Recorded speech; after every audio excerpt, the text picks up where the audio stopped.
Bienvenue dans votre chaîne. Aujourd'hui, on va se pencher sur une petite énigme de géométrie analytique. On nous donne l'équation d'un cercle. Oui, x carré plus y carré plus x 3y 3 égale 0. Exactement.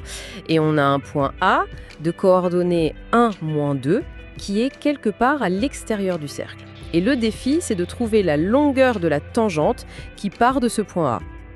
Alors, cette équation, au premier abord, elle est un peu une boîte noire, non ? La première étape, c'est de la rendre plus parlante. Ah oui, on regroupe les termes en X, on regroupe ceux en Y.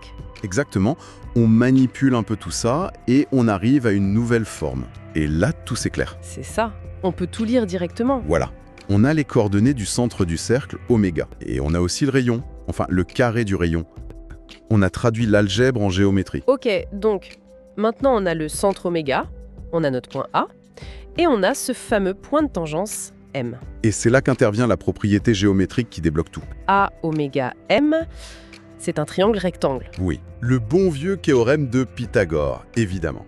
AM au carré, la distance qu'on cherche au carré, Est égal à A oméga au carré moins oméga M au carré. voilà.